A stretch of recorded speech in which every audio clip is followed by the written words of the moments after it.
Hello. হ্যাঁ শোন, আমাদের পার্টির সমস্ত ছেলেদেরকে এক জায়গায় জড়ো কর। কিছু ছেলেকে পাঠিয়ে দে পুকুর ঘাটে, আমাদের এরিয়ায় যত পুকুর আছে সেখানে পাঠিয়ে দে। কিছু ছেলেকে চায়ের দোকানে পাঠিয়ে দে। আর কিছু ছেলেকে পুরো এরিয়ায় লাড্ডু গুড় বাতাসা বিতরণ কর। ঠিক আছে?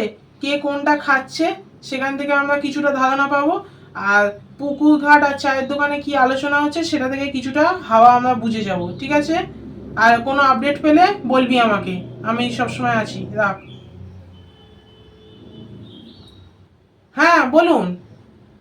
আপনি সেই ব্যাঁকা গলির সোজা বাড়ি থেকে বলছেন না? হ্যাঁ কি হয়েছে বলুন। হ্যাঁ হ্যাঁ দাদা, আপনি ঠিকই বুঝেছেন। হ্যাঁ হ্যাঁ, আমাদের বাড়ির পাশে যে হলুদ রঙের বাড়িটা আছে না, তারা আপনাকে ভোট দেয়নি। হ্যাঁ হ্যাঁ, আমাদের কাছে পাকা খবর আছে। হ্যাঁ, আর কিছু খবর যদি আমি পাই আমি আপনাকে টাইম টু টাইম ইনফর্ম করে দেবো। ঠিক আছে, কোনো অসুবিধা নেই। হ্যাঁ হ্যাঁ, রাখলাম দাদা, রাখলাম। কি?